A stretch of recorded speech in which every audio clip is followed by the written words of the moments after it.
Welcome, everyone. This is the 25th Annual Wilderness Issues Lecture Series. The theme this year is Connecting Landscapes, Conservation Across Boundaries. I'm Lori Young. I'm the Interim Director for the Wilderness Institute, and we sponsor this series, although this talk tonight is co-sponsored by the Nature Conservancy.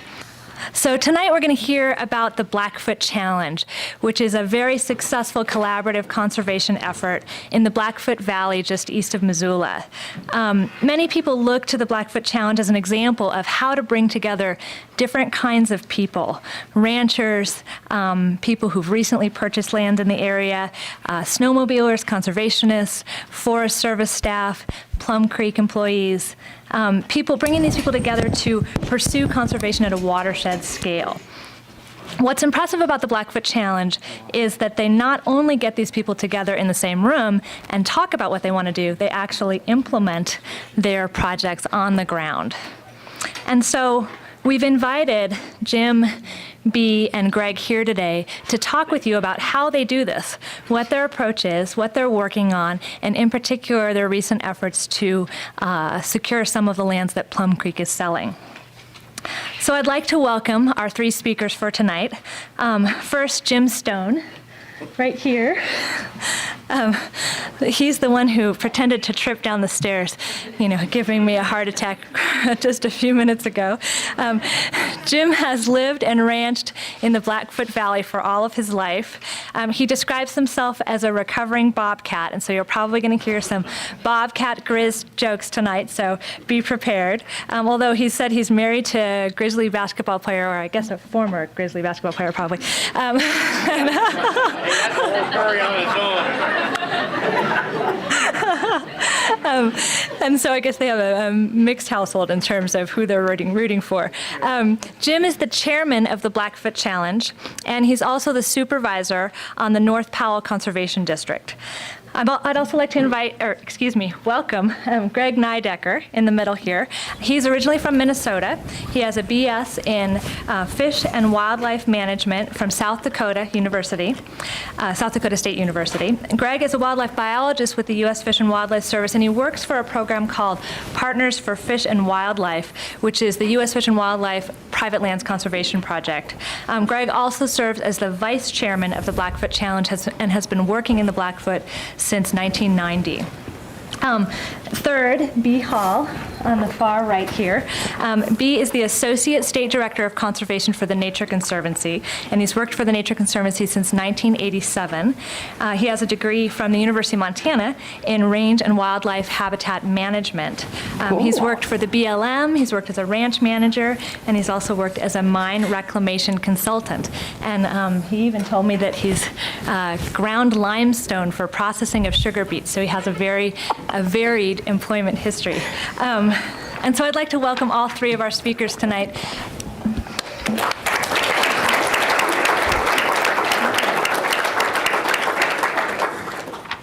We're on. You're on. Oh. Well, this ought to get pretty entertaining. For a rancher even to come to Missoula is somewhat of a stretch. To sit next to a federal guy and a conservation guy, that's probably why we're here to talk to you tonight. But Lori's right. Thanks, Lori, for that recovering bobcat. That isn't, I thought about that a little bit when I wrote that. I thought, most people would think, well, recovering, after so many whippings, you probably should be recovering at some point. But you're right, we are recovering, 2 in a row. I knew there'd be a couple people. But I'm never going to let you off. Actually, there's a little story. These two guys working construction, 2 university students, and, they're building a house and doing a nice job, and they're getting to the point where they're putting some siding on. Oh, Bob, he's sitting up on the ladder, and they're putting some siding up, and he's putting a nail up there, and he whapped that nail in, grab another nail out of his pouch, and look at it, throw it on the ground. This kind of continued on for a little bit, and pretty quick the pile of nails, are adding up on the ground. And Jim, he comes around the corner and looks at Bob and says, "What the heck are you doing here?" Bob, he goes, "Well, heck," he says, "all those nails are sharpened on the wrong end." Jim goes, "Well, that's for the other side of the house." I didn't think that would really impress you much, but I'll tell you a rancher joke just to make it even, so we're trying to make it deal. U.S. government. Hey, easy. Yeah, it's about Greg, but you know, they're always trying to, they study things, lots of money, all kinds of things going on. So they decided, you know, it'd be really interesting trying to figure out how the human mind could, you know, put under stress a little bit, how they could produce something, you know, and all this kind of stuff. So anyway, they rent this large warehouse and they get these huge wrecking balls and they put it in the warehouse. So they think, well, God darn, where are we going to go first? So you get, you know, those Germans, they're pretty sharp characters. So they go get a couple German engineers. Okay. So they lock them in this warehouse for a couple of weeks and, you know, we'll be back, see what you guys can do.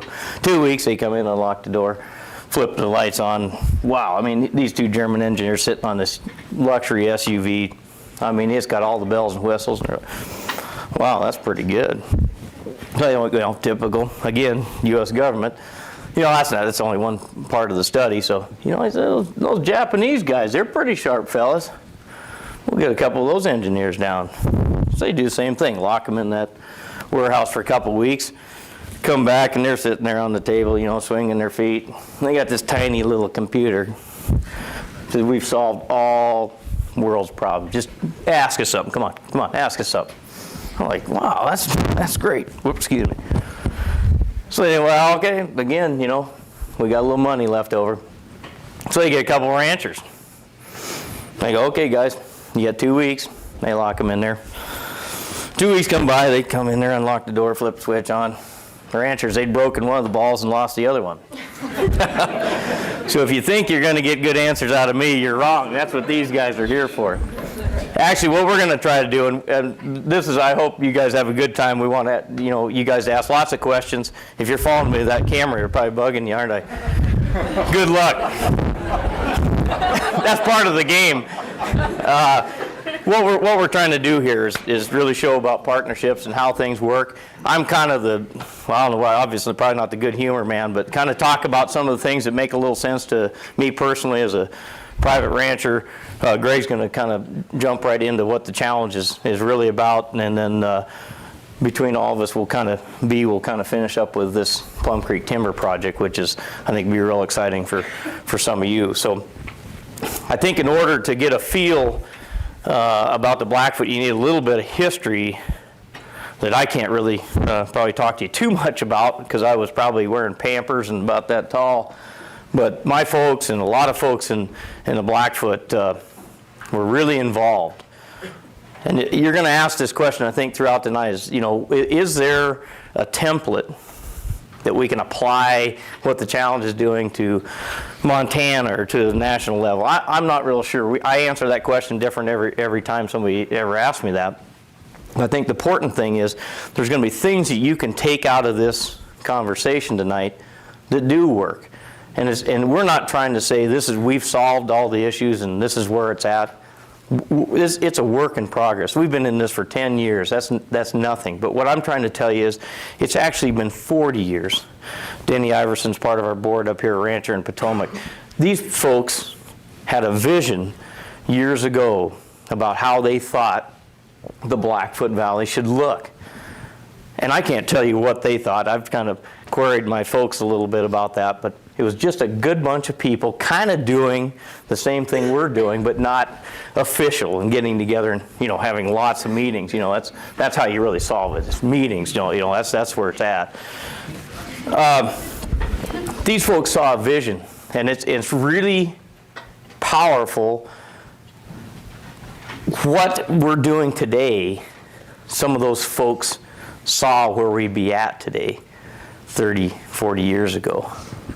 And so that's a human connection, I think, that I can't explain to you, but I can tell you as being part of that. And Denny, if you talk to him and a number of other ranchers that are huge parts of this, that's where it's at.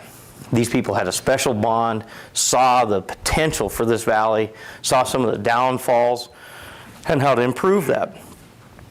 And one of the things that impressed me in their, well, I'm going to say early 80s, mid 80s, and I can't remember what I did yesterday, so don't quote me on any of these times.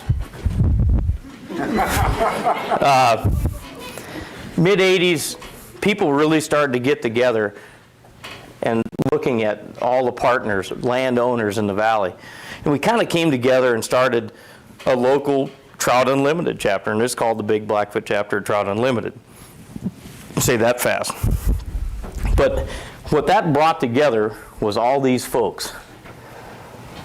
And for some reason, now I don't fish, and I really don't like water. And I got invited to a Trout Unlimited meeting. So come on down. I was like, well, I'll go for the fish fry, and if I don't like anybody, I'll go home. I'm not exaggerating a bit, actually, but what I found out of that was I walked in, there's a whole bunch of my neighbors sitting there on the table, and they're all pretty serious about the world, and they're talking issues. And I thought, well, aren't you guys going to tie flies or watch movies or, hold hands and kumbaya or some doggone thing? I didn't know what Trout Unlimited did, but it was really impressive. They had agency folks sitting there, people talking about issues in the Blackfoot. I thought, wow, this is pretty good. As a rancher, I thought, wow, they're talking about cows, they're talking about grazing, talking about riparian stuff. This is pretty cool. This is mid-'80s. As we started to build relationships, all of a sudden we started seeing something that was amazing to me, because we were always, those doggone government guys, we aren't letting them on our place. They're doing the same thing we are. Well, the great part about it, I think from my standpoint, we started to see, say, Forest Service and BLM sitting at the same meeting going, we're up Elk Creek working on a project. Neither one of them knew they were on the same tributary. And so out of that came this whole thing going, well, gee, Bob, why don't we take the lead on that project? We'll help subsidize some money. Pretty quick, we got some partnering. We're starting to leverage dollars. And we got one person doing the whole project. So you got the whole reach or parts of the reach coming together, working together. So that was a great part of that. As a landowner, taxpayer, we were like, wow, now we're starting to do something. Made a lot of sense. Now I'm going to beat on these guys all the time. I love to do it. But yeah, so I get to talk first. Maybe that's bad. I don't know. That's like damn defense attorney, I suppose. But and I'm not here to tell you that ranching is any better than that. What we had to do in the period of this time is look at ourselves. And I'm not going to take anybody else that is a neighbor and say, well, they weren't working. It was us. We were doing things, thinking we were putting pounds of beef on our cows, doing the right thing for the ground, doing all kinds of great things. We finally opened up our ear, started listening to what these folks had to say. By golly, it wasn't all that far off, and we started to go, wow, Jim, just because you don't like water and you don't like fish, it's part of what you're doing on that ground. Ranching, Grandpa did it one way. Well, Grandpa or great-grandpa didn't have power. And he put corrals and did a lot of things on a creek because that's all there was. What else could he do? He had to survive. And there's a lot of people out there, I think, that view that's the way ranching is or farming is. And there are some of that. There are people out there that don't want to change. Well, by golly, Grandpa did it that way, and I'm not doing it any different. He was right. And there's those people still out there. What we're seeing is Blackfoot and all over the state of Montana. I don't want you to think, again, that we're a special project here. But we're seeing people go, there are new technologies. All these things out there that we have the ability to use thanks to these guys. And so we're waking up and going, I'm going, wow. We pop some culverts out. We put bridges in. We do good riparian management. We do some, high-intensity grazing, power fencing, weed control, all those things that were kind of part of our life, but we never kind of put the whole game plan together. And that's what we're doing. For myself, we're still putting the same or more pounds of beef on our cows. We're leaving more grass at the end of the year. We've got a recovering fisheries. It's a long-term deal. I'm not saying that we woke up yesterday and, now we got a nice, pristine riparian area and all that stuff. It's a work in progress. We're never going to be there. You all could come to our ranch and you could go, boys, he got some problems. EPA is going to be down here tomorrow. And there are. I'll guarantee you that's exactly where we're at. But what we've built is this partnership with folks like Greg and everybody that has values in the Blackfoot. And we're saying, give us some help. And that is the greatest part. You're going to hear trust, cooperation, communication. Everybody goes, well, it's just like a marriage, if you don't cooperate. Yeah, be married to a grizzly, you're talking about cooperation. Yeah, it is. That's the bottom line. To get somebody like Denny and I to come to the table, it's trust. We've got to trust Greg and Bernie and all these people.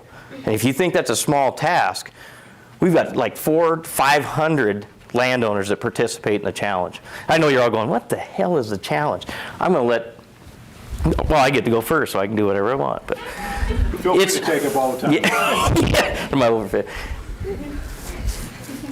In order to get that many people, landowners, you've got to have that trust. I mean, for a long time, people look across, as neighbor to neighbor and going, he's sure not doing it right. We need to sell ourselves as ag. If we'd have done that 30 years ago, we'd be way ahead now. We aren't selling our product. We aren't selling, because I'll tell you right up front right now, we're the best land managers out there. Somebody may go, yeah, I've driven up to the Blackfoot Stone and seen your place. No, it's not. Well, I'll tell you, compared to what the hoops they have to go through to do management on federal land, if they don't partner with us, we're all done.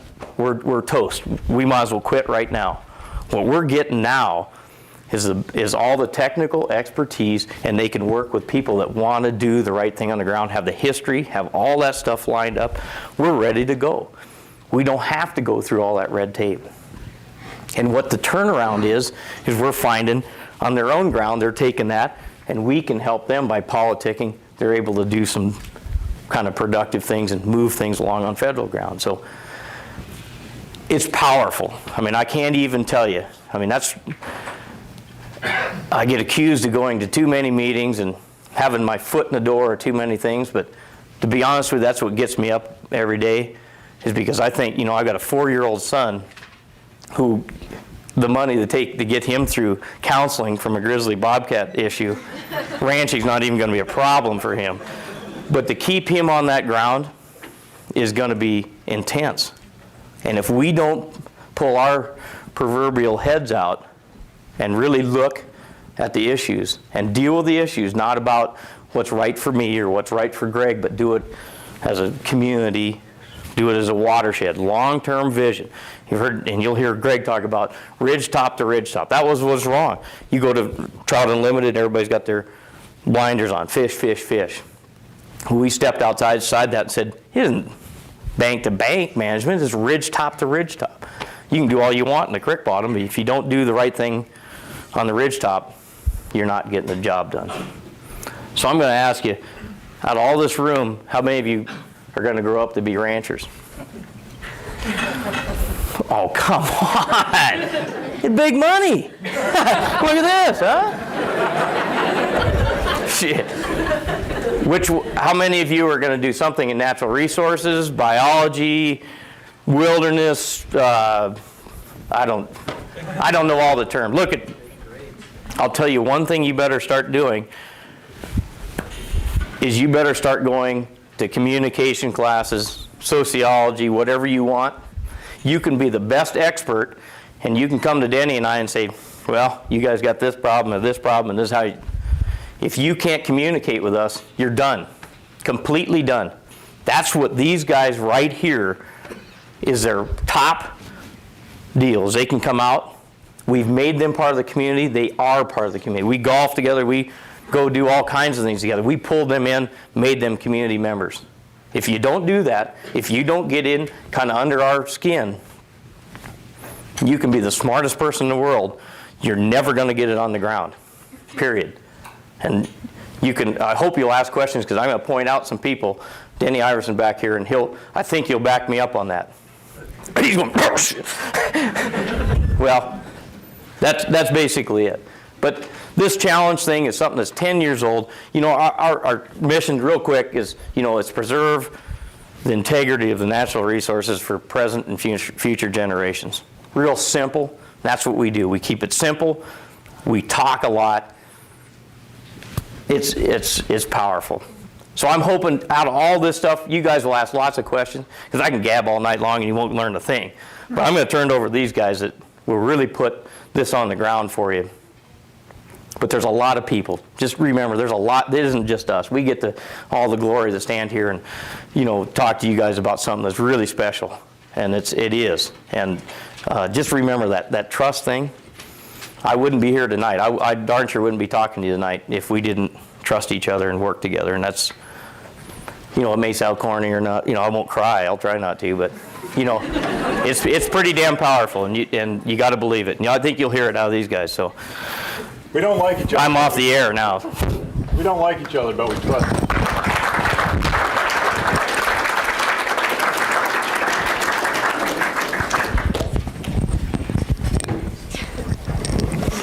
Thank you. See if that thing will fire up. Can you hear me? Oh, yeah. Well, hold that just at the right angle. So you got to hold that just at the right angle. My presentation is going to be pretty short if this PowerPoint doesn't work. It'll be real short. Jim's pretty modest. Ranchers make up about 20% of the Blackfoot watershed, and they own the heart of the valley bottom. And not only from a ranching perspective, but from preserving the rural way of life and from a biological perspective, having private landowners there and having private landowners willing to work with bureaucrats like myself and B over here is what makes the challenge work. It's what makes the Blackfoot work. So what I'm going to do is spend about 10 minutes and go through the Blackfoot Challenge PowerPoint presentation up to the Plum Creek Timber Company project, at which point I'm going to turn it over to B and let him run with that. If there's any questions, feel free to yell those out, and Jim and B jump in here at any point that you care to. Well, most of you are familiar with the Blackfoot River and the watershed located just upstream of Missoula here. Some of you heard about it through the book and through the movie A River Runs Through It. And I think, in the Blackfoot, this quote here probably sings true more than anywhere else, that Norman McLean really got it right. Eventually, all things do merge into one, and a river runs through it. The river runs through the heart of the Blackfoot watershed. It is sort of the lifeblood of the watershed. It's what most people think about when they think about the Blackfoot watershed. Well, the Blackfoot watershed is located, as you know, in western Montana, in the mountainous part of the state. It lies at the southern edge of what's known as the Crown of the Continent ecosystem. It's about, give or take, 7 million acre ecosystem that includes Glacier National Park, the Bob Marshall Scapegoat Wilderness areas, the Swan Range, the Flathead Indian Reservation. On the east side of the divide is the Rocky Mountain Front and the Blackfeet Indian Reservation. And obviously in the red there is the Blackfoot watershed. Well, the watershed itself is 1.5 million acres in size. It headwaters up here at Rogers Pass. Up here at Rogers Pass, the Blackfoot River itself flows 132 miles through the heart of the Blackfoot Valley down to Bonner, down there. The watershed itself is located in 3 different counties. In the upper end, Lewis and Clark County. The middle Blackfoot is Powell County. And then the lower Blackfoot is Missoula County. The northern edges of the watershed are made up by the Clearwater River and the North Fork River. The southern end is made up by Nevada Creek. This map right here shows essentially the vegetative components associated with the Blackfoot. The dark green is mostly forested areas. The light green is grasslands. The yellow is either cropland or tame grass areas. So you can see it's fairly diverse, but yet it's mostly timbered throughout. Again, the watershed is 1.5 million acres in size. It's made up of 60% public ownership. The green is Forest Service land. The yellow is Bureau of Land Management land. The dark blue is Department of Natural Resources and Conservation lands. The light blue is Montana Fish, Wildlife, and Parks. The gray down in the lower part of the watershed is Lubeck Experimental Forest. So that's 60% of the watershed, or about 900,000 acres. The other 40% is made up of half Plum Creek Timber Company lands. Plum Creek owns just less than 300,000 acres, and that's shown in the plum-colored areas. And then the white lands is the residual land, which is the private land, which is mostly large private ranches. The average ranch is about 2,000 acres in size throughout the watershed. From this photo, you're looking back up into the mountains. The valley floor, again, is mostly owned by private landowners. The sort of, the connection between the valley bottom and the mountain areas is a lot of the Plum Creek Timber Company lands. And then the mountain area is mostly federal lands, mostly in Forest Service and BLM. 10 and 12,000 years ago, glaciers came through the Blackfoot and left behind an incredible mosaic of habitat types, including this scrub shrub riparian area that is home to such critters as grizzly bears and a whole host of other things, from bull trout to great blue herons to a lot of different things. We've got still relatively large intact native bunchgrass prairie associated with the Blackfoot that's important from a ranching perspective, but is also important from things like elk, ground nesting birds.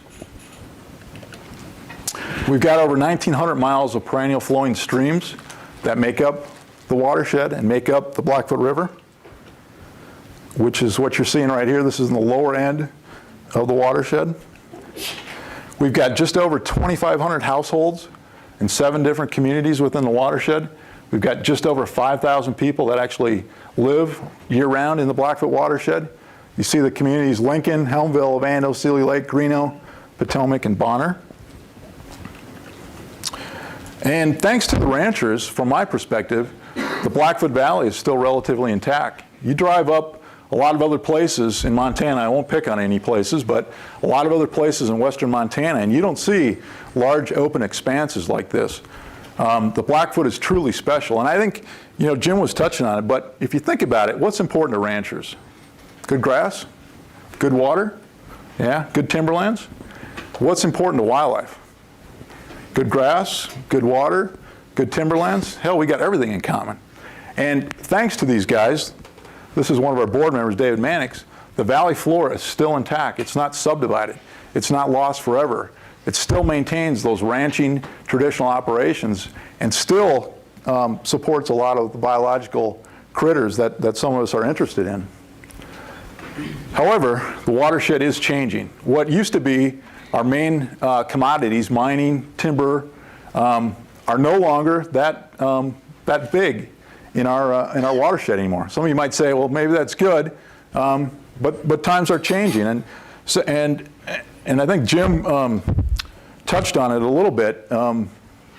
This is a quote from a local in the Blackfoot, Becky Garland, who said, essentially the river's overdone. It's been overfished, it's been overmined, it's been overcut, and it's been overlooked. The river, the Blackfoot River, was listed in the top 10 endangered rivers in the country in the late 1980s. It had lots of problems. And some of those problems were, which some of you might not think is a problem, but recreation. We're loving the Blackfoot River system to death. We still have improper mining practices, tailings that are still flowing into the Blackfoot River itself. We still have some improper livestock management practices in the valley. We still have some improper timber management practices within the watershed. We've got lots of other things, noxious weeds coming our way, but probably the biggest threat, and I touched on it earlier, probably the biggest threat is what's coming down the road, and that's subdivision. Is the bidder getting too crowded? Head for Ovando, head for the Blackfoot. It's killing ranching, and it's killing the natural resources that we love. So the question that we all had, as Jim talked about, in the late 1980s when the river was listed endangered, there were some folks working on the river, but we really weren't looking at things from a watershed perspective. We got all these great Blackfoot watershed resources. We've got all these threats that are piling down on us. How do we deal with this issue? How do we get ahead of it? And luckily, as Jim mentioned, and Jim is 100% right, that it's the private landowners in the Blackfoot that said, we want this place to be different than those other places. This is a special place. Let's get ahead of it. And by getting ahead of it, let's all get together. And not only that, but let's bring in all these bureaucrats, all these environmentalists. That hurt, didn't it? Let's bring all those folks to the table and let's come up with the solutions together as a team instead of having somebody in Helena or somebody in Washington, D.C. tell us how we're going to manage our watershed. So in 1991, we started holding public meetings throughout the watershed to try to get a feel from the private landowners and all the folks who are working and living there. You know, what do you want to do? What's your vision? And really what came out of that, I think, was as Jim mentioned, sort of a ridgetop to ridgetop perspective. We want to deal with all the issues. We don't want to just deal with cows. We don't want to just deal with noxious weeds or water quality or grizzly bears. Let's deal with all those things. And if we do that, won't everyone benefit? Won't all the resources benefit? So in 1993, the Blackfoot Challenge was formally chartered as a 501c3, a nonprofit organization. And our mission statement at the time, this was 11 years ago, and it's still fitting today, is to coordinate efforts that will enhance, conserve, and protect the natural resources and rural lifestyle of the Blackfoot River Valley for present and future generations. It's simple, but it's the meat. It's what we do. It's what we all believe in doing. It's why we can all sit at the table together. We also say that we support environmentally responsible resource stewardship through the cooperation of public and private interests. That's, sort of the key to what we do, is getting together on the ground and solving these issues. So again, we got chartered in 1993. We have as many of the different entities part of our organization as we can. We've got over 500 private landowners. Essentially all the agencies, all the conservation groups that are active in the Blackfoot are sitting at the table. We meet the board members, which we've got 14. We meet once a month, and we share information, we communicate, we cooperate, we hold hands, we talk about what are all the issues, whether it's fires or weeds or whatever it may be. We do that on a monthly basis. And that board is made up, again, Jim, as a private rancher, is the chairman of that. On our executive committee, we have Danny Iverson, another landowner up here. We've got several private landowners, and we've got a whole host of state, federal agencies, land managers within the Blackfoot watershed. We've got a full-time executive director who sort of coordinates our activities and makes sure we're going in the right direction within the watershed. And the goals that we established way back when, and I'll just run through these briefly, was to really recognize the work of many diverse interests. You can't just look at your side of the fence line and say, this is it. You need to understand what's going on, and we need to recognize the importance of public lands or private lands or a combination of those. We need to bring public and private resources together to resolve issues and avoid conflict. If we've got a lawsuit in the Blackfoot Challenge is lost. It's battle.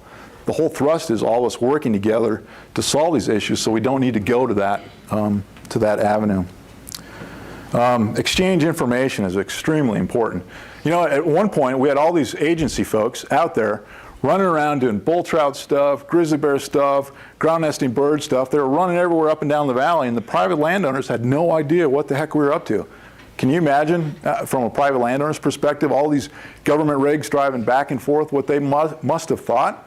Now through the challenge, through this coordination, they maybe still don't agree with us, but they at least know that we're out there doing studies to try to make this watershed a better place, and that's what the challenge has done. Examine cumulative effects of land management decisions and promote actions that will lessen those impacts to the resources and rural lifestyle. Foster communication. I think that's probably the best thing that the challenge does, is to get private and public entities together. That truly is the key for where we go. So we've got this board. We've been meeting since 1993. We've got all the players at the table. We got all these partners. We share information. We communicate. So what does that mean for the ground? And that's really what I like to call the pieces of the puzzle, and that's our committees. We have 9 different committees that are active within the Blackfoot. We have an executive committee, which is essentially our finance committee. It's our oversight committee. Conservation Strategies Committee, which I'll just touch on briefly. Unfortunately, we don't have time today to go through the rest of our committees. I'm just going to mention those: Water Conservation, Wildlife Education, Forestry, Habitat and Water Quality and Recreation Committee, Noxious Weeds, Lewis and Clark committees. We've got over 400 individual folks working on these committees to make sure that these things are all running smoothly. It's quite impressive. Most of these committees are meeting almost weekly to solve different issues, and the list of accomplishments is incredible. Again, unfortunately, don't have time to go through all of them at this point. I want to touch just briefly on the Conservation Strategies Committee, and then I'm going to turn it over to Bea to talk about the Plum Creek Timber Company deal. I talked a little bit earlier about all these folks working in the Blackfoot, running up and down the valley, and not everyone knowing what the heck was going on. Well, in 2000, we got together all the public land management agencies, all the conservation groups who were active in the Blackfoot Valley and got them to sit down and say, why, what are you doing in the Blackfoot? What's important to you? And we brought in private landowners as well. And right now we've got this Conservation Strategies Committee is 25 individuals, half are ranchers, half are agencies and conservation group folks. And really what we're about is to coordinate land conservation efforts on the ground. Where are we doing conservation easements? Where are we doing public land acquisition? Where are we doing stewardship activities? What do we need to be doing? How do we pool resources? Can we combine and hire stewardship positions to go out and work on these things? A whole host of things. Well, one of the first things that we did as a group in 2000 was we broke up the watershed, because you can't really compare Lincoln to Potomac and Helmville to Seeley Lake. They're very unique and different areas. So we wanted to sort of say, well, where are these important areas within the watershed and what's important about them? So we looked at these 9 different focus areas, and we went through a whole list of community, agriculture, and biological values to try to assess what's important within each one of these areas. And put that through a GIS mapping program. And what I'm going to do is, instead of going through all that, I'm just going to sort of turn it over to sort of work my way over towards B and say that in the upper watershed, the pink colored lands are the Plum Creek lands that B is going to talk about.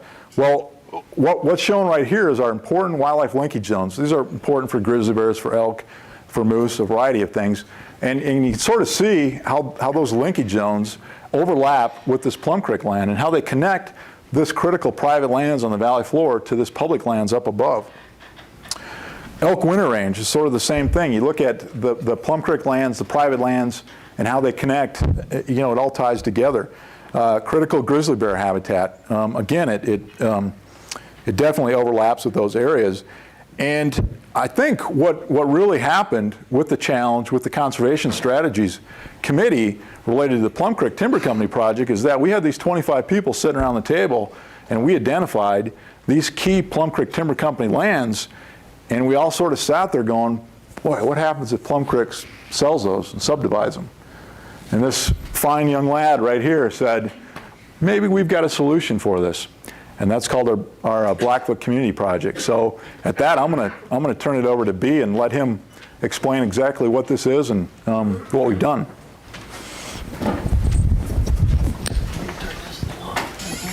Do you want off?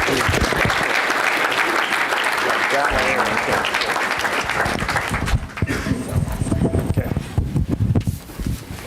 Thanks, Greg. Get out of the spot right here.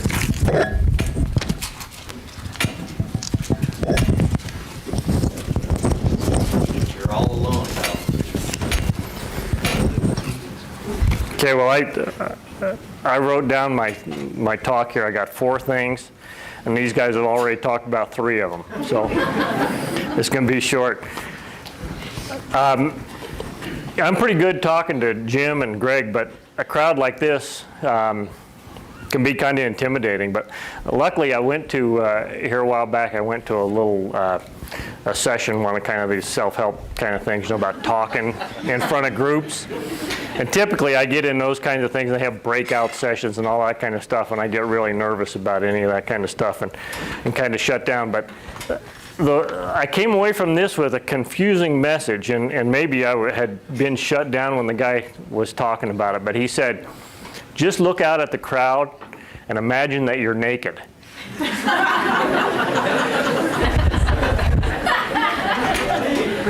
Didn't really help a lot. So if I appear nervous, you can imagine what I'm thinking about.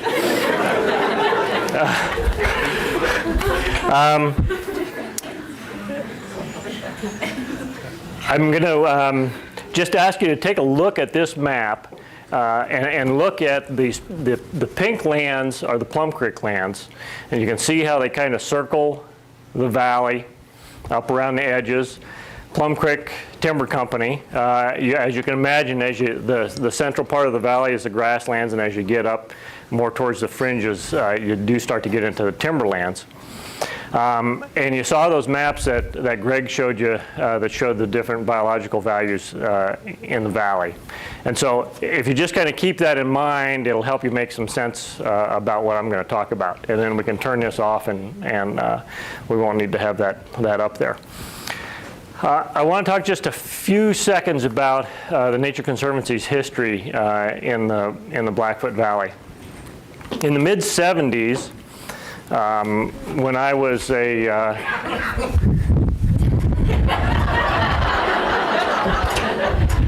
dang. Oh. I almost made it out. We're going to drive this guy with the camera nuts. In the mid-70s, I was actually a student here at the University of Montana. But a number of the landowners in the Blackfoot had some concerns. There was a proposal to designate the Blackfoot a wild and scenic river. And that worried a lot of the landowners. They were concerned about what kind of federal implications that had for their management, what kind of oversight that a designation like that might have, and what kind of limitations it might put on them. And so they talked to a number of people, some that are in the crowd. I know Bruce Bugbee was involved in those early days in some of the work up there. My previous boss, Bob Kiesling, who was the first state director for the Conservancy here in Montana, was involved at that time. And the landowners got together and they said, we want to try to develop a private conservation movement here that will hopefully forestall the need for federal involvement, agency involvement, additional regulation. And so indeed they did. And a number of landowners went back to Washington, D.C., testified in front of Congress and said, we're going to do this ourselves. We've got a real land ethic there. And so the designation didn't go through. And I look back at that and I think probably that was a good thing. And I look at the Blackfoot Challenge now and am confident that what's going on in the Blackfoot is better the way that it's happening now through cooperation, collaboration, that type of thing, the things that both Jim and Greg have talked about already. In 1977, the first conservation easement ever granted in the state of Montana was donated by a landowner in the Blackfoot River. Since that time, Nature Conservancy has accepted many conservation easements, as has U.S. Fish and Wildlife Service. So there's been a history of conservation, private lands conservation, driven by landowners in the Blackfoot that persists today, and that's what Jim and Greg were talking about. So you know about the biological values, and that's really the initial thing. Those two things, the landowner involvement, the biological values, are what brought the Nature Conservancy to the Blackfoot. Fast forward to Conservation Strategies Committee meeting, where we all sat around and we have been talking about various conservation work that everybody had been doing, agencies, private individuals, private organizations, nonprofits. And we kind of sat around and everybody was aware that Plum Creek Timber Company had been picking select pieces of ground to sell as what they call highest and best use lands, recreational subdivision in essence. And there were a couple pieces in the Blackfoot that had sold, some lakefront, riverfront acreage, and people were concerned that would continue to happen. And that's one thing in the Blackfoot that everybody's worked hard to forestall, and that is large-scale residential subdivision and development. Absolutely did not want it to become another Bitterroot. Now, Plum Creek is a timber company. They're also a real estate investment trust. They are business people. They can't afford to hold on to land that isn't giving them a return to their stockholders. So understandable, those lands, and Plum Creek sits on the Conservation Strategies Committee as part of the Blackfoot Challenge, has from the very beginning of this project that we've been working on been involved. There haven't been any secrets between any of us, but they've got a certain mandate to make money off of those lands. And so we wanted to work with them and see if we couldn't find a conservation solution that would eliminate the possibility of the subdivision and residential development of those lands. So we started talking.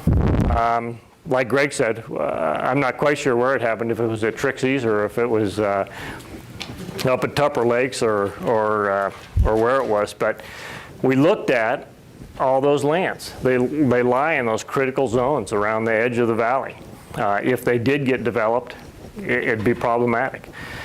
We had a particular person at Plum Creek, Jerry Sorensen, that was very willing to talk with us. He had been instrumental in working with us in Nature Conservancy on the Lower Blackfoot project, which was about 12,000 acres that we bought from Plum Creek. I'm like Jim, I can't remember yesterday, much less very far back, but quite a few years back, 95 I think, we bought that land from Plum Creek, and then we worked with the Bureau of Land Management through a series of exchanges for that piece of river to become Bureau of Land Management land.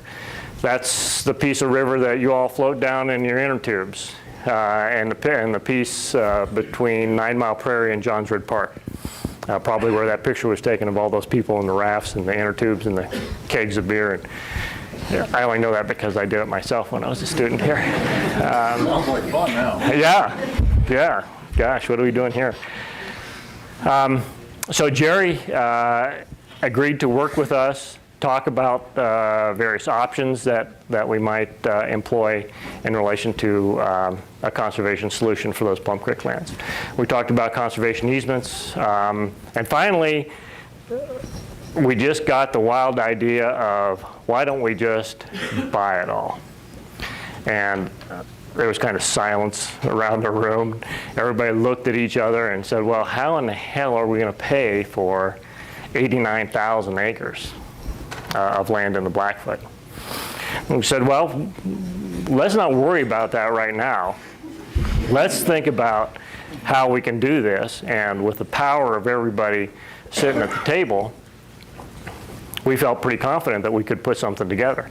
And so we all shook our heads and everything, and then I kind of remember most of the eyes in the room turned on me and said, well, can you guys, Nature Conservancy, launch into this? And so we talked about it as an organization and said, yeah, absolutely. We'll try and make a run at this, because it's what the community wants. It's what the Blackfoot Challenge and the landowners want, and that was the only way that we would get involved, if it was driven by the community. We said we could do this, but if it's a Nature Conservancy up there, it ain't going to happen. It's gonna have to come from the community, and we'll work with you, and we've got the resources potentially to do it, and we'll make that commitment.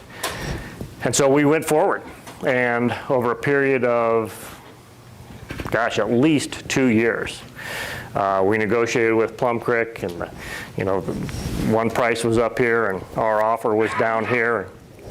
We got fairly close, but we were still far apart, and but I'd come back to the challenge meeting and say, well, God, they really want a lot of money for that land, and it's more than we think we ought to pay. And they'd say, well, get back out there and try and get something to work.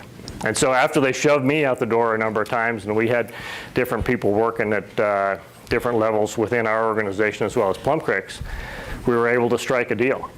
And we had a series of community meetings working up to this. And again, the beauty of the Blackfoot Challenge. Jim says, we gotta get out to the community with this and get people on board. I said, oh geez, do we want to tell the people in the community? What if it gets out to the newspapers and everything blows up, and we don't want a whole bunch of publicity, and we got to kind of keep it a little bit quiet so we can negotiate. And Jim kept saying, we got to get out to the community before we get this thing firmed up, because if it gets firmed up and they're not involved, we're not going to have a deal. Oh, okay, well, okay, I guess so. So sure enough, we put out these notices, community meeting in Ovando School gym. I don't know how many people showed up for that first meeting. 130, 135? We had bleachers set up in the Ovando school gym and packed them, literally packed them. Man, you think I'm nervous now. You should have seen me in front of that group. They were all local folks. People that had just come in from feeding or just gotten off their snowmobile or from working in the woods or whatever. And we sat down and laid it out in front of them. And none of us had any idea what kind of response we were going to get. But we knew we had to do it. We had to bring it to the community and find out. If they would have said, "You are out of your freaking minds, get out of here," well, at least we would have known that. And we wouldn't have gone forward. But they didn't. They sat there and they listened. They had some questions. And we were done with that meeting. Everybody in that audience stood up and clapped. And it was unbelievable. It was the best affirmation we could have gotten, not only from Jim's telling us we got to get out there and us being hesitant to do it, but that we were on the right track.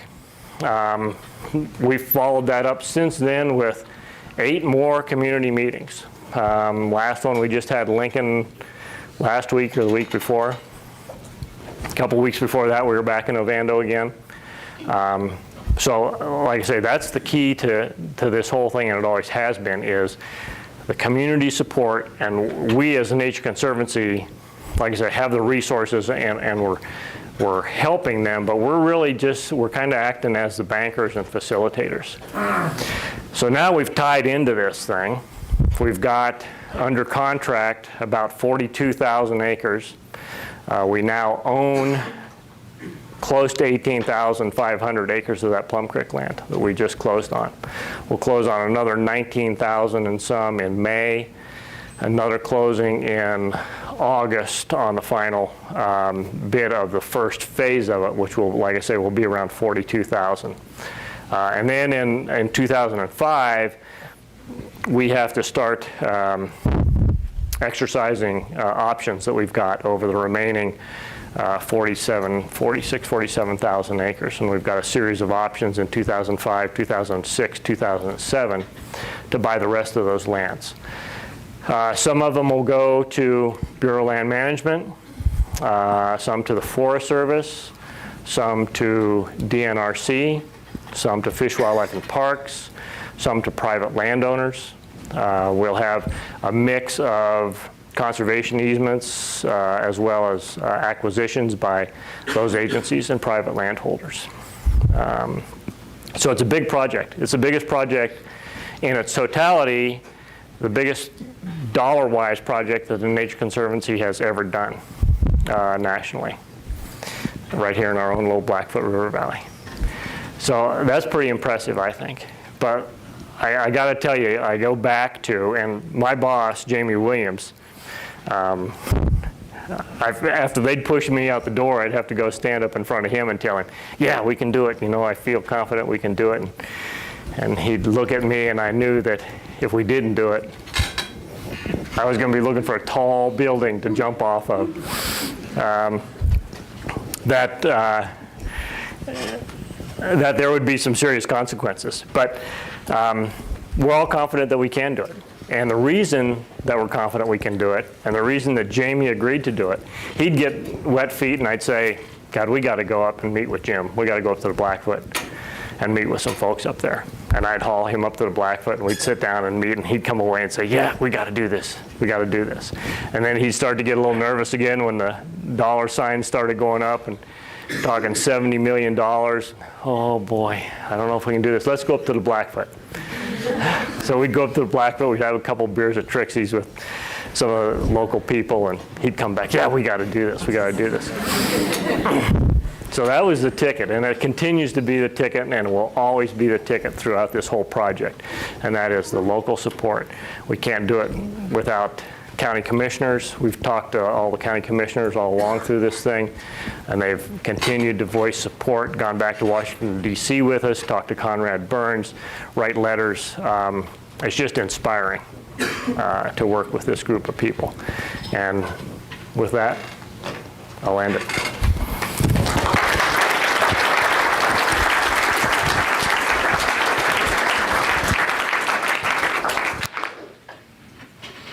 questions?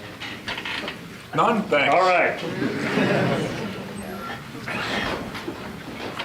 Do you guys think that what you've done up in the Blackfoot is unique? Or do you think that, well, I know it's unique, but do you think it could be,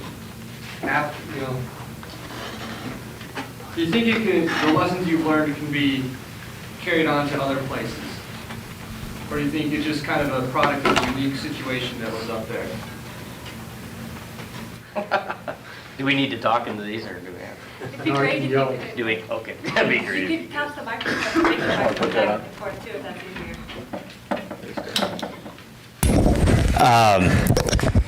easier. We're unique in a whole different concept, but you know what?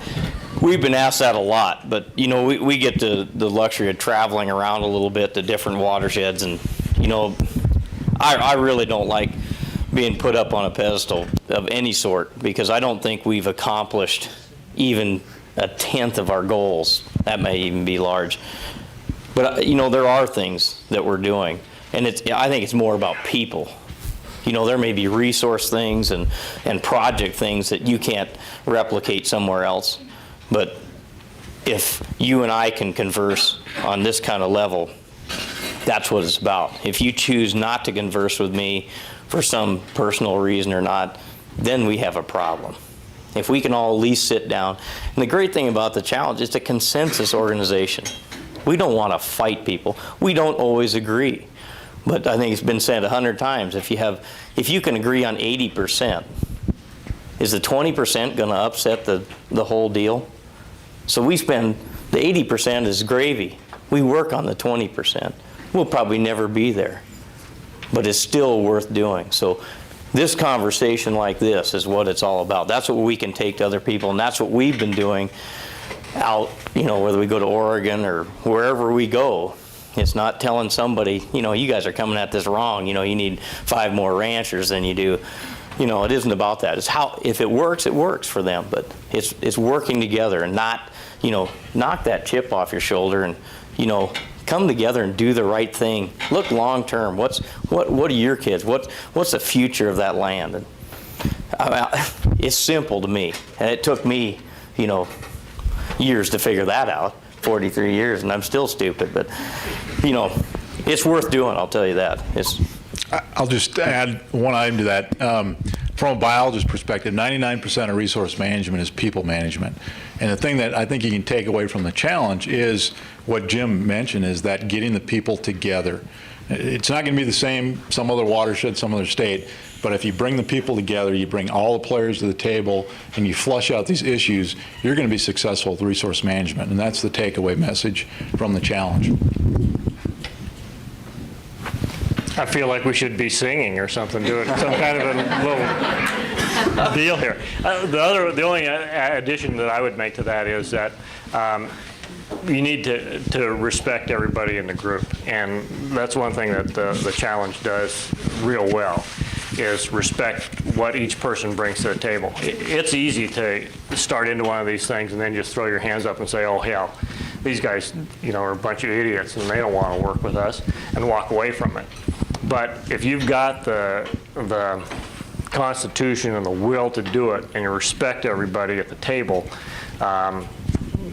you can work through 80% of it, and the other 20% is not worth arguing about. This is a question for Jim. With fluctuating beef prices and feed prices, it seems like it's harder and harder to make a living being a rancher these days. What's the pressure from your ranching friends as far as subdividing? And also, what are your views on zoning and the role of zoning in the Blackfoot watershed? Could you repeat that? He doesn't know anything about zoning, that's for sure. Yeah, probably less than Mad Cow, does that have any sense to any of you? Yeah, I mean, I think just the economy of ranching, you know, prices escalate. You know, we're seeing probably some of the best prices we've seen in my lifetime, you know, for the escalating price anyway. So it's going to be a tough road. You know, most of these people work outside of the ranch to make it work, to be honest with you. A lot of them do. You know, Novando will give you we're a lot of absentee ownership there. And, you know, they got big money, and thank God they're all kind of focused because of these kind of efforts to keep kind of trying to do the ranching thing, but they can kind of afford to do it. So there's some of us kind of like to drag along like, you know, a spare tire flat, you know, hoping we can make it work. Pressures from, if I can, you throw something out if I miss it. The zoning thing, that's a mixed bag. Powell County in, you know, the mid 80s, well, the 70s, I guess my father was on that, and, you know, they couldn't pass a 20-acre subdivision regulation. People, they were in court and pretty quickly put everything in a box and threw it in the archives somewhere. We dug that out. God, I guess it'd be the early 90s or towards, you know, like maybe 94, and started looking at what those guys went through.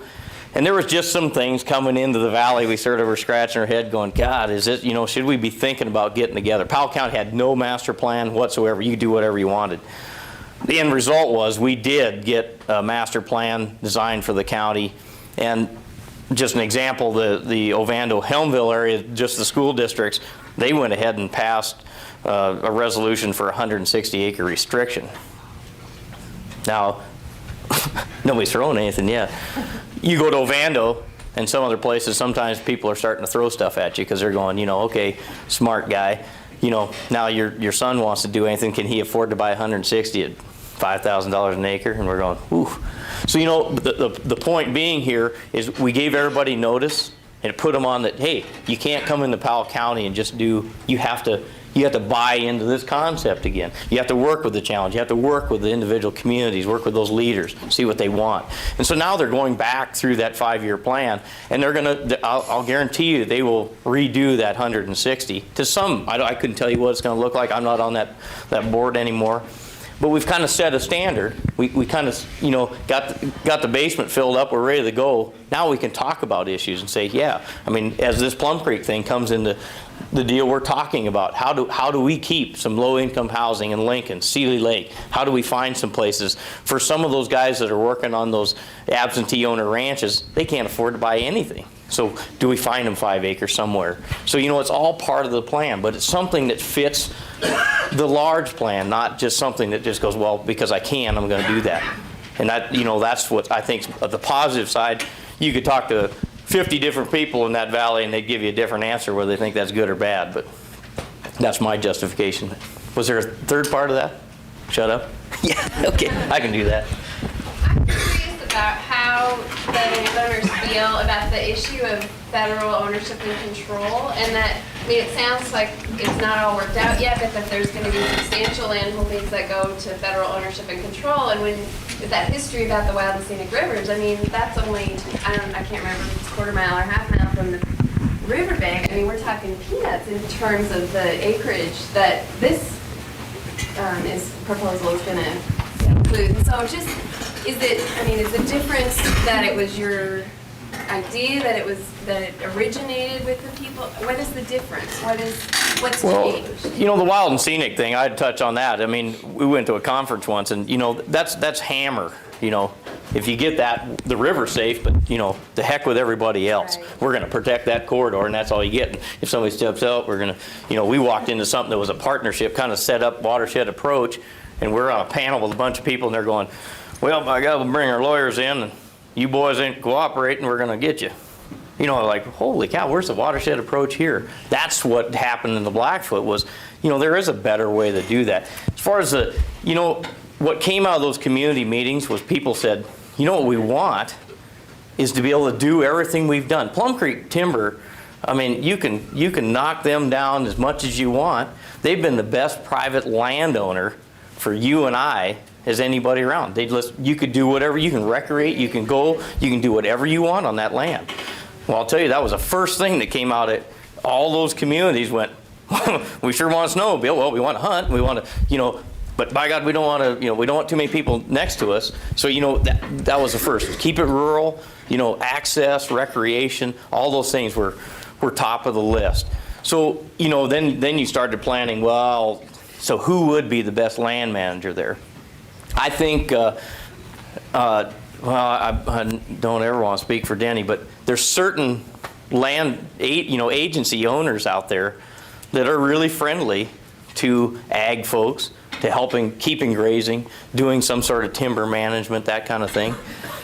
There may be a question, well, so you do that in Forest Service, well, you know, everybody's in court, you can't cut a tree. My personal thinking is the way we're headed with that, with community forest ideas, that kind of thing, I think we're gonna beat that down where we can say, look, we're 1.5 million acres here. We're gonna try something better, and I think we can get legislation. I think we can get people to tie into that and say, hey, let us dip into that. Let us help the private landowner that has maybe small timber land, you know, interface in with some Forest Service, some BLM, and manage it together.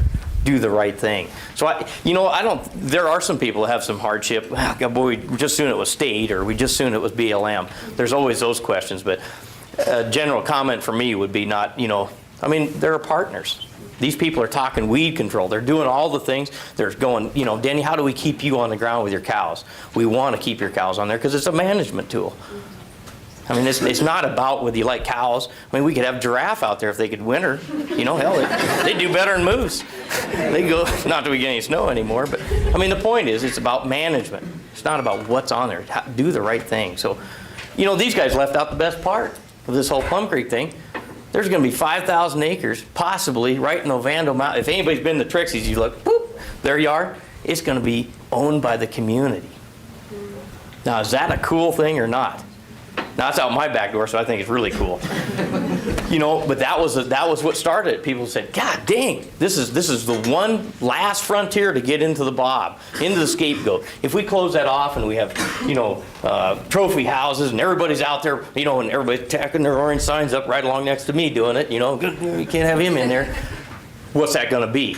You look at the town of Ovando, look at the town of Helmville. Those guys, I mean, the little businesses there depend on people coming through. Trixie's, Montana, I mean, everybody from here to the coast knows about Trixie's. Are they going to survive? No, they're not. So, you know, that was the real focus of let's keep that. And we're going to try to manage that. And it's like 5,000 acres. We're going to try to make it 20, 30,000 acres with cooperation of Forest Service, you know, DNRC, BLM, whoever else is in there to make a community forest where we can, you know, I mean, you got businesses like Pyramid Timber, you know, or Pyramid Lumber, that, you know, they're right on the bubble. Here's an opportunity for them to come in and manage it well. I'm not saying, you know, if you like cutting trees, you don't.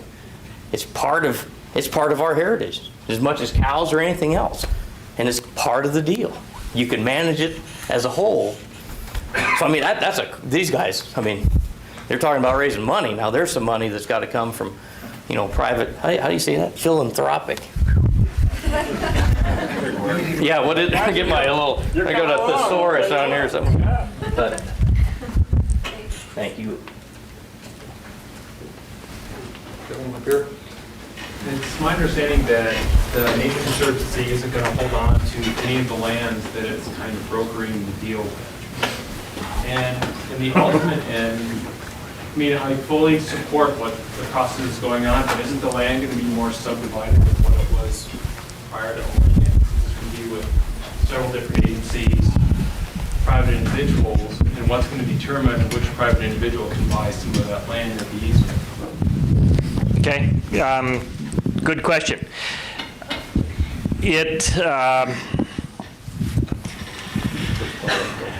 Well, he asked if Nature Conservancy was going to own any of this land long term, and we don't intend to. We don't intend to own a single acre long term. Jim did mention about the Blackfoot Community Conservation Area, and that is an area that will remain in private ownership through a nonprofit, probably an offshoot of Blackfoot Challenge. And we're going to raise private dollars to pay off our loan for that. So we'll be going out to donors and asking them to put private money into that project so it can stay as a private community conservation area. Be managed by local folks. They'll have a board to manage that. In relation to being more subdivided than what it is now, it will be under ownership by more entities than it is now.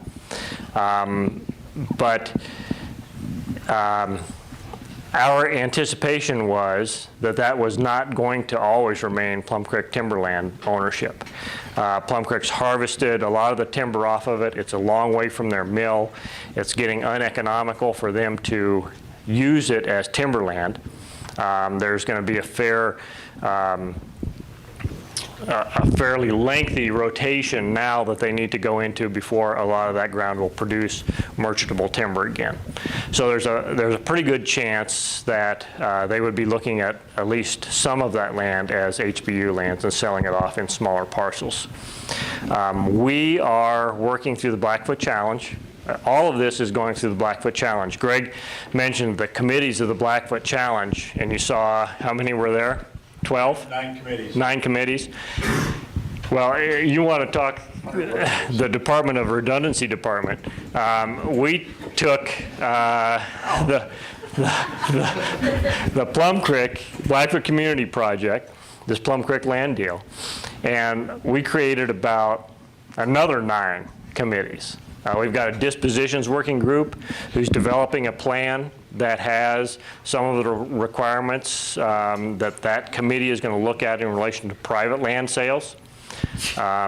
For instance, they want to try to get adjacent landowners to be able to buy the Plum Creek lands so that they don't need to put another house on it.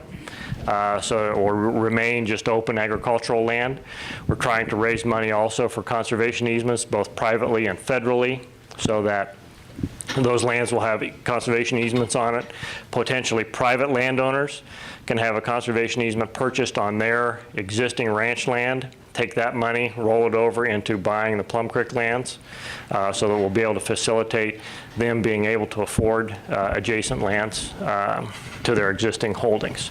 So those kinds of things are what we're looking at in relation to disposition. And like I say, it's all being guided by this local committee of the Blackfoot Challenge with landowner input.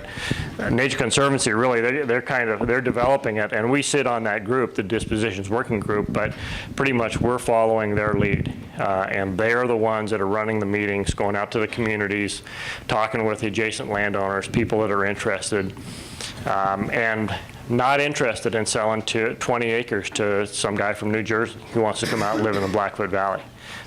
Just not part of the picture. What about Ted Turner? Ted hasn't called me lately. Hasn't given me the weekly update. But more questions, or did that pretty much answer your? So what is going to be like the minimum size that the Nature Conservancy is going to offer out to different agencies or to the general public? Is there a minimum size acreage? Again, to the general public, it's that's not really how it's being marketed. There's this list that the dispositions group has developed that is going to be a set of criteria by which to judge how to dispose of these lands. And for the most part, the interest that has been shown now are these adjacent landowners. So I don't anticipate, outside of a small piece in Lincoln, which the community identified as a piece that they would like to have developed in smaller lots that could be affordable to local Lincoln people as well as other folks. Lies right along Highway 200. It's developed on 3 sides of it that are not along the highway. Really fits in, the biological values just aren't there. So it fits into this development scenario. But we don't anticipate having small acreages that are going to be, kind of open to the market. Did the Blackfoot Challenge have a position on the Lincoln-McDonald line? A couple-part question.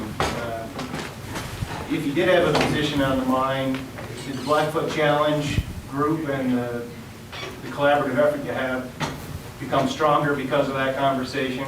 And had the mine happened, would the Nature Conservancy be at the table doing the biological deal? Do you feel like it would have threatened the biology of the upper Blackfoot? You'll have to answer the second part. I'm not smart enough to do that. But Yeah, that's a question we get all the time. Again, we're a consensus organization. So, I mean, we took a little beating on that, but the downside, what we figured is if we went up there and said, you know, at the time, the challenge could have done that. If they'd have swung over and said, it's a bad deal, I mean, it would have really gave some impact to that whole concept. Again, we'd have lost credibility with half the people in the valley. I mean, there's miners, there's ranchers that have, everybody's got an opinion about that mine. So the way we handle that is the way we handle every issue, whether it's weeds or anything else. We bring those two entities together, which was the sort of the environmental group and the mining group, and said, okay, we'll be willing to facilitate that meeting. And it's not going to be a drag down fight. We want information, and we're going to invite the public in, and you and I could go there as opposite sides, and we're going to be able to take that information home and decide for yourself whether it was a good thing or a bad thing. They chose not to come to the table, so we stepped away from it. That's the way we've always done business. Again, that's that kind of that 20%. Well, you know, I'm sure there's lots of people out there to argue with me that you guys coughed it up, but we wouldn't be standing here today with you because we'd have lost those 500 landowners. We've gone, that's it. You guys are an advocacy group. See you later. We're consensus. It's about you guys being able to have this conversation. So now the biological side. Nature Conservancy didn't and hasn't taken a position on that mine. The magnitude of it, I don't doubt that there would have been impacts, whether they would be mitigatable or not. I really can't speak to that. I think we still would have proceeded with this project outside of that mine. Was there any discussion at TNC on, given the dollars that are involved, I'm sure there were, the legal rights that Plum Creek has to develop some of these lands? I mean, the history of these Plum Creek lands, obviously, and railroad lands, and then there's elk issues, there's grizzly bear issues. So are there other tools that could have been used to prevent some of this subdivision from taking place? I suspect there were. We talked about conservation easements on the Plum Creek land and Plum Creek retaining ownership of them under a conservation easement scenario. But to be truthful with you, people were a little bit nervous about holding conservation easements on industrial forest land and knowing what uses those lands would need to be put to, and allowing Plum Creek to continue to use them in that way, and having an easement that you would need to have in place. We just felt that the acquisition strategy was a better one to use, and so that's we talked about all easements, we talked about part acquisition, part easement, and finally we just went to a straight acquisition strategy because that seemed to fit kind of all the uses best. Keesling had started here with you guys a long time ago, and Doug is still doing the same kind of thing over on the other side of the state. He's gone out of his way to make sure that large chunks of land have been purchased with only people come up. It has to be completely conservation easements. He's gone along the Dearborn River and just north of the Dearborn River. Doug has gone out of his way. Bob Keesling, I think about his brother. And he spent all that time doing that. And he's got a whole side, the north side of the Dearborn is almost all covered with conservation easement now. And he's gone further north out of there, and some famous people who buy lands in this state, and sometimes they discover bears in their kitchen. I think that there's another way. We're lucky to have you guys doing this on this side of the state. And finally, Keesling has done a lot of this stuff on that side of the state, and he's forced people to agree. For example, on the Dearborn, the only agreement was that Doug would have a small space if he had a house there for himself. So, and I think there are a lot of ways they could do this in other ways, and fortunately, we're lucky on this side because we got enough community people involved from the very start.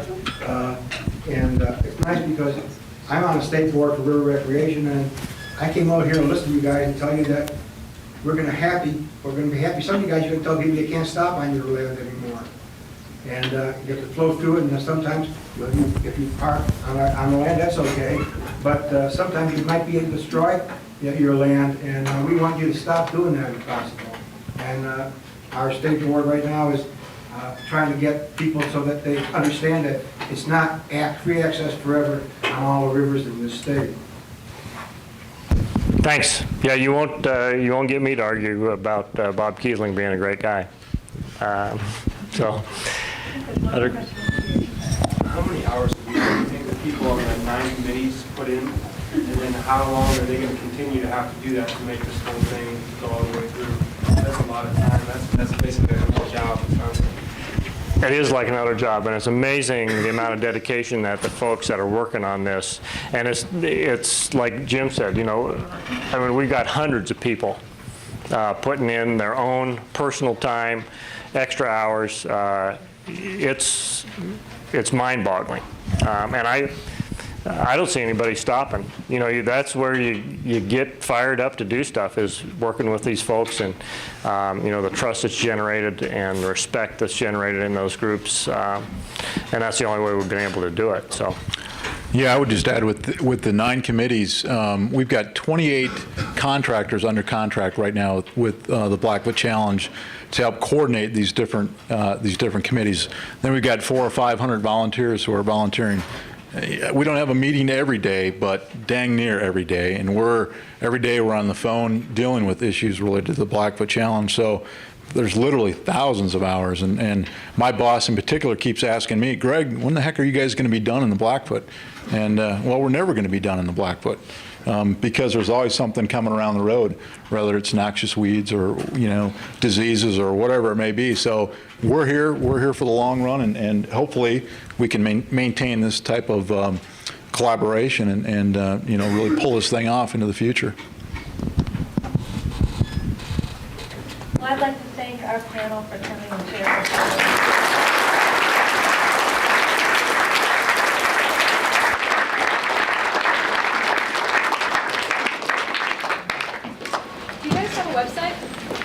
We do have a website. Yeah, you can just plug on Blackfoot Challenge and it'll get you right to it.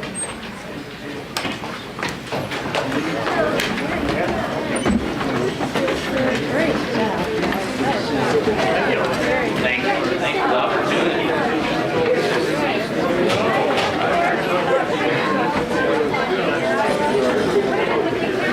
Keith thinks